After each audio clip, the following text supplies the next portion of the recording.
seems that a group of children, little children, tiny children, up to the age of 6 or 7, were found wandering around in a park in Tallahassee, Florida. They were filthy and unkempt and in poor condition. They didn't even know their own names, and people living around the park called the police. The police found 2 men who claimed to be the children's guardians, and these men were promptly arrested on child neglect charges. The children and the 2 men said that the children were being taken, and this is where my blood ran cold, to a school for gifted students in Monterrey, Mexico. In Mexico. This was in 1985 this happened. It began to be reported in 86, 87. The children and the men were linked to a group called the Finders, a commune in the District of Columbia. There was a police search of a home in a warehouse where they found bags of evidence that contained photographs, computer records, other documents. They found an altar in the warehouse, and they found jars of urine and feces. They found pictures of adults and children together participating in the disembowelment and dismemberment of goats, as if in some satanic ritual. They found the children, pictures of the children, suggestive pictures of the children. And in fact, the head and skin of a goat involved in these things were discovered by Virginia State Police during a search of a farm belonging to the Finders. So there's little question that there was something dreadful going on here. There was evidence that the Finders had sent a telex to Hong Kong attempting the purchase of a child. There were books or papers showing instructions about how to get children from parents, how to buy children. In other words, these children had been not kidnapped, but voluntarily given away or given up by their parents. The customs agents, U.S. Customs, demanded a full-scale inquiry into this business of smuggling of children. But something happened then. The Central Intelligence Agency intervened and invoked the National Security Act and quashed the investigation. There is some evidence that the CIA admitted to owning the Finders as a front for domestic computer training operations, but that it had gone sour. Well, if it had gone sour, why not let the investigation proceed? All reports concerning the Finders case were and are classified secret. Secret. Representative Tom Lewis from Florida has asked some questions which remain unanswered. Could our government have something to do with this Finders organization and had turned their backs on these children? That's what all the evidence points to, and there's a lot of evidence. I can tell you this, he said. We've got a lot of people scrambling, and that wouldn't be happening if there was nothing here. Now, that was in 1993. Since then, this has disappeared completely beneath the radar. It's gone. The Finders are presumably fine. Nothing ever happened to anybody. Who knows what becomes of these children? How many children are involved and what is being done to them and with them all over this world? We can't control what other countries and people may do outside of the United States, but the United States of America must, for the sake of its own honor and its moral value as an institution of government, own up to these abuses, make them public, and apologize for them in the same way that the United States apologized to the victims of the plutonium experiments. Informed consent was withheld. Americans were kept in the dark about the effects of what was being done to them. The deception extended beyond the test subjects themselves to encompass their families and the American people as a whole. For these experiments were kept secret, and they were shrouded not for a compelling reason of national security, but for the simple fear of embarrassment, and that was wrong. So today, on behalf of another generation of American leaders and another generation of American citizens, the United States of America offers a sincere apology to those of our citizens who were subjected to these experiments, to their families, and to their communities. The essential problem with all of these childhood memories, when a mind is 5, 6, 7 years old, it sees the world very, very differently from the mind of a person who is older, because it lacks a great deal of contextual information. And this has given organizations like the False Memory Syndrome Foundation the opportunity to throw up a smokescreen around all childhood memories of abuse and say it never happened, or most of it never happened. We'll talk about the False Memory Syndrome Foundation, which has some CIA-related connections, I believe. An organization called the False Memory Syndrome Foundation was founded in 1992 by two psychologists or psychiatrists, Pamela and Peter Freud, with the support and encouragement of therapists Helida Wakefield and Ralph Unterweger. A group of professionals joined with the False Memory Syndrome Foundation, and thousands of parents support it who have been accused by their children of child abuse, as indeed the founders, the Freuds, were accused by their daughter, Jennifer Freud, of child abuse. They were accused of abusing her.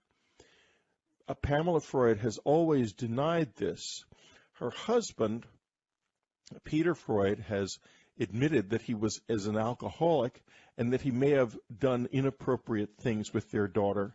Pamela Freud is herself a PhD psychologist, and she's written a book called Betrayal Trauma: The Logic of Forgetting Childhood Abuse, which basically outlines a theory of why abuse like this would be buried in amnesia because of trauma, that the traumatic amnesia actually does exist. Now, according to the False Memory Syndrome Foundation, the controversy is not whether or not children are abused. Child abuse is a serious social problem that requires our attention. Neither is the controversy about whether or not people may remember past abuse. There are many reasons why people may remember or may not remember something. Childhood amnesia, physical trauma, drugs, or the natural decay of stored information. The controversy is about the accuracy of claims of recovered, repressed memories of abuse. This is what the False Memory Syndrome Foundation says it is about. But what it would appear more to be about is protecting people who have been accused of abuse or are themselves abusers. I mentioned Ralph Unterweger. He was one of the original therapists involved in this organization. In an interview in the magazine Paetica, the Journal of Pedophilia, Unterweger was asked the question, according to Jennifer Freud in her book Betrayal Trauma, is choosing pedophilia for you a responsible choice for the individual? His response was this: certainly it is responsible. What I have been struck by, as I have come to know more and more and understand people who choose pedophilia, is they let themselves be too much defined by others. That is usually an essentially negative definition. Pedophiles spend a lot of time and energy defending their choice. I don't think that a pedophile needs to do that. Pedophiles can boldly and courageously affirm what they choose. They can say that what they want is to find the best way to love. I am also a theologian, And as a theologian, I believe it is God's will that there be closeness and intimacy, unity of the flesh between people. A pedophile can say, this closeness is possible for me within the choices as I have made. Alida Wakefield said, it would be nice if someone could get some kind of big research grant to do a longitudinal study of, let's say, 100 12-year-old boys in relationships with loving pedophiles. Whoever was doing the study would have to follow them up at 5-year intervals for 20 years. In other words, this shows a degree of approval of pedophilia from founders of this organization, and an accusation that is out there, although denied, that the two founding members of it were themselves involved in child abuse. An accusation made by now a distinguished academic, their own daughter. Also on the board of the False Memory Syndrome Foundation were a number of very highly placed individuals, as well as for a time, James Randi, the amazing Randi, was on that board. And you will recall, or maybe not, some years ago, some audio tapes surfaced of James Randi describing his genitals in detail to what sounded to be a teenage boy. He was confronted with this material and said that he was actually working on an undercover police investigation and could say nothing more about it. But it would seem to me that it needs to be explained very, very carefully, and that police organization needs to be identified, and that I don't believe has ever happened. So you have an organization in the False Memory Syndrome Foundation that is, to say the least, colored with a brush of uncertainty. What are they really about? What are they trying to do? Is there legitimacy to it? And what about the government connections of some of the people involved? We need to know. We need to know whether or not this is a legitimate organization. But more than that, we don't need an organization that is out there claiming that memories of abuse cannot be hidden, or if hidden, rather, cannot be excavated, because it simply is not true. Memories of abuse can be excavated, and they can be recovered. And not only that, careful investigation, which is what we need the most, can be done into organizations like the Finders, into the numerous people who have made claims like I've made, and some of them are much more extensive and fulsome than mine, and to see if there is any sign that the federal government in any form has committed this kind of abuse against children for whatever reasons of creating split personalities or whatever they may have been doing. Who knows what their ideas may have been? Whatever their ideas were and are, they're absolutely unacceptable, and it's not an acceptable activity for anyone in or out of any government to invade the psyche of a child in this way. It's absolutely unacceptable, whether it has a larger good, bad, or indifferent result. It is not acceptable. It's something we cannot do. We need an investigator on the level of Eileen Wellsome, who won the Pulitzer Prize for her extraordinary book, The Plutonium Experiments, which led to a presidential apology to the victims of those experiments. Children have almost certainly been victimized as well. We need that to be known publicly. We need the damage to be repaired as far as possible, to be contained, and the abuse to be admitted. This is a first step in a level of moral cleansing that is going to go, I think, a whole lot deeper than ever, even than that.